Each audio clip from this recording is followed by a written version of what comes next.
first equation, I say this is second equation, and this is third equation.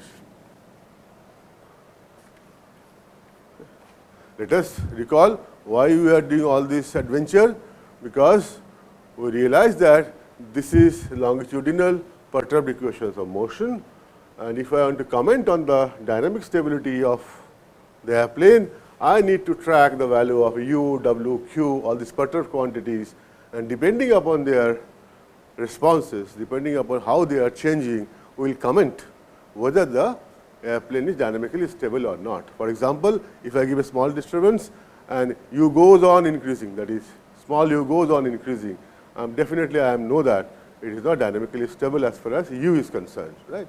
Like that w and q, same logic.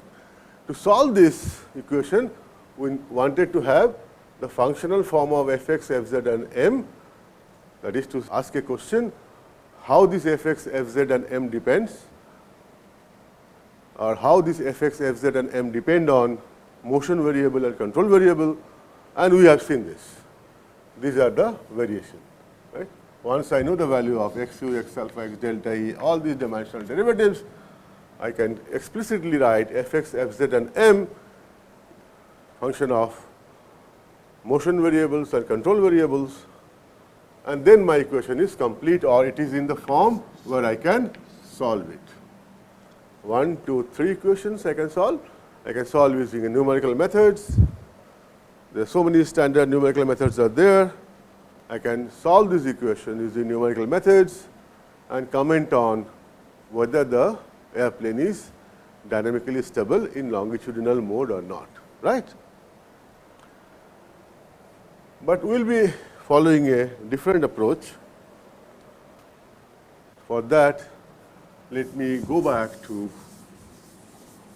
the initial example what we have given as a mass spring damper system. Once we agree that we need to solve this equation in time domain to know how the perturbed quantities u, alpha, q, w, they are varying, and once I know that, I can comment on the dynamic stability using a time domain analysis. But we will see that we will be having a different approach, and to make that understanding clear, I will take you back to the lectures what we started initially for mass spring damper system. Remember, the equation was mx double dot t plus cx dot plus kx equal to f of t, right? And then what we did, we said this can be written as x double dot plus c by m x dot plus k by m x equal to f of t. Now what we said, if you want to find the natural frequency and damping ratio, then what I have to do? I have to go for Laplace transform. So we wrote it as, we took Laplace transform of this is Sx of s plus c by m Sx of s plus k by m x of s is equal to 0, because we are looking for characteristic equation. Okay, we put f t is equal to 0, and by doing this, we found equation s square plus c by m s plus k by m equal to 0, and then we compare this with the standard form of second order system s square plus 2 zeta omega ns plus omega n square equal to 0, and comparing this, we found out what is zeta, what is the numerical value of zeta, and numerical value of the natural frequency. So you can decide the value of c and m, k and m to design your system, because this also gives you a condition how do you adjust value of c, k and m so that it belongs to a maybe a critically damped case, maybe an over damped case, maybe an under damped case, right? Okay. Similar approach also will be applying here. That is to say, we will use Laplace transform and find the equation in frequency domain, right, the way we have done it here. What is the advantage here? You could see that this was in time domain. So, you need to integrate this equation to find out x of t, a response. But once you are doing in frequency domain using Laplace transform, then this becomes algebraic equation. So, your computational effort becomes simpler, right. Okay. And also as a designer, you need to have some expressions or some numbers which are very handy to use. If you every time need to use a computer, you cannot design an airplane, right, because at the preliminary stage you should be able to use few well thought expressions and find out the boundaries where the design will become feasible or design will become not feasible, right. From that dimension, we will be using frequency domain, but you can always work in time domain, no restriction on that. So, if I now take Laplace transform for these three equations, what do I get? So, if I take Laplace transform on these equations, what I will get? First equation, what I will get? Just see here, I will get S u of s is equal to minus g theta of s into cos theta 1 plus x u into u of s plus x alpha into alpha of s plus x delta e into delta e of s, right. Straightforward. For u dot, it is s u of s, because we know Laplace of x dot is s x of s if the initial conditions are 0. And since we are talking about linear system, the stability will not depend upon the initial conditions. So, we can neglect it, right.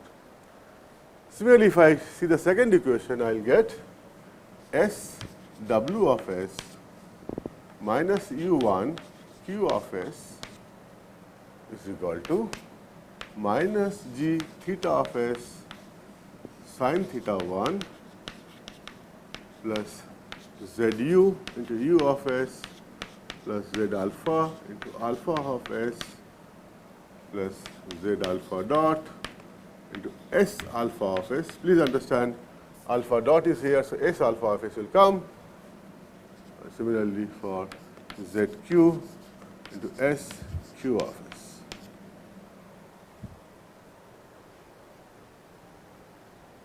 And for the third equation, I can write s q of s is equal to mu into u of s plus m alpha into alpha of s plus m alpha dot into s alpha of s.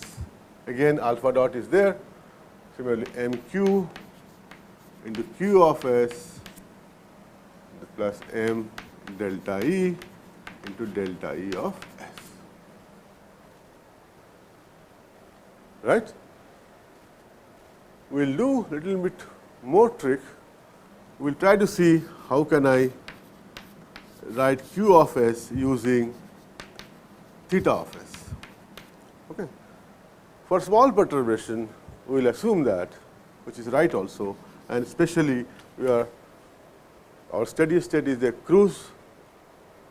There is no bank, right? So, there is cruise going like this, there is no psi.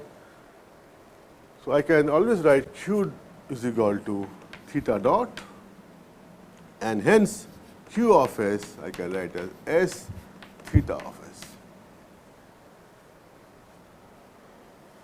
If we have forgotten, let me recall, if this is my airplane, if this is my wing chord line, and this is the relative air velocity, and this is the horizontal, then this angle is axis, chord axis to horizontal, this is theta. Which angle? This angle between velocity vector and the chord line, we are talking about alpha, and this angle between the velocity vector and the horizontal is called flight path angle.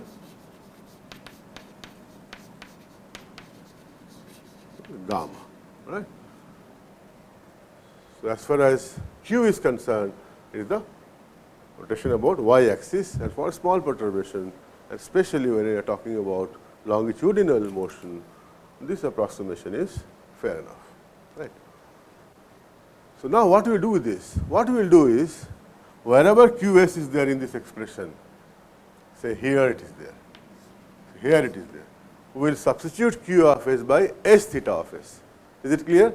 This one term here, one term here, I will substitute q of s by s theta of s, and then I will write this whole expression in the matrix form, which will be very simple as long as you understand this. So, now the matrix form equation will look like, let me write, once we will write, that matter will be finished after that, s minus xu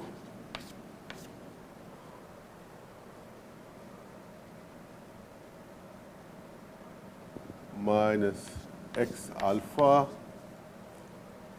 then g cos theta 1, second will be minus zu, then s u1 minus z alpha dot minus z alpha, the third one is minus zq plus u1 into s plus g sin theta 1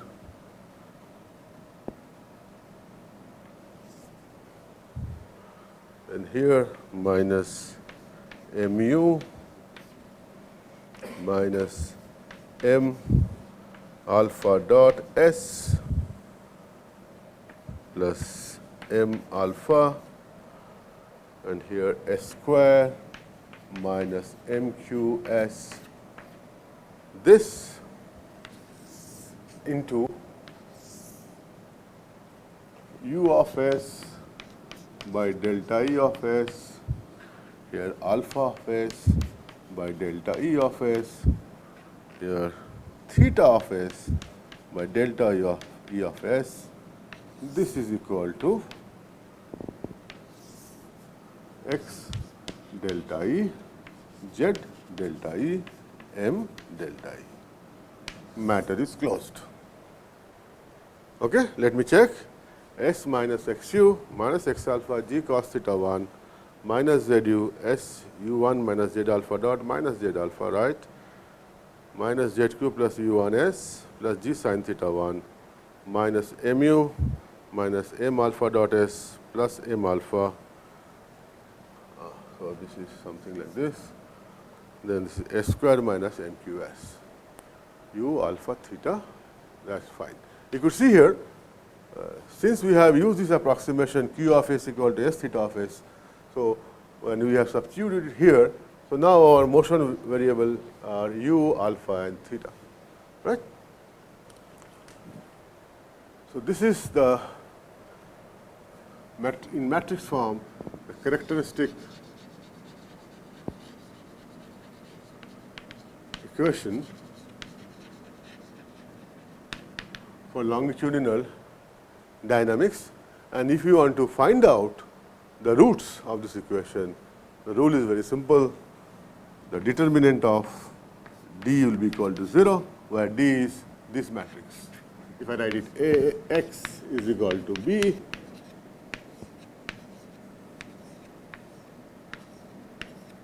then determinant of, let us say A, let me put it A, determinant of A is 0 will be the characteristic equation, and you will see once you expand it, you can write this whole determinant equal to 0 in a form, the characteristic equation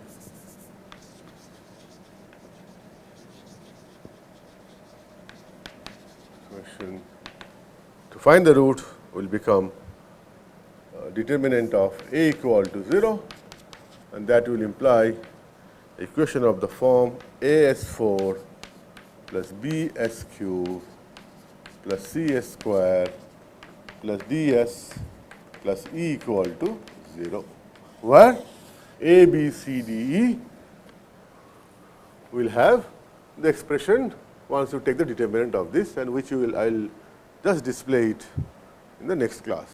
But as long as you understand this represents the longitudinal perturbed equation of motions characteristic equation, I need to solve this equation to comment on whether my aircraft is dynamically stable in longitudinal mode or not. What does it mean? You find the root of S and see what is the real part, what is this complex part, or this is a complex root or the real root, what is their sign, and from those you can find out whether the airplane will be dynamically stable or not.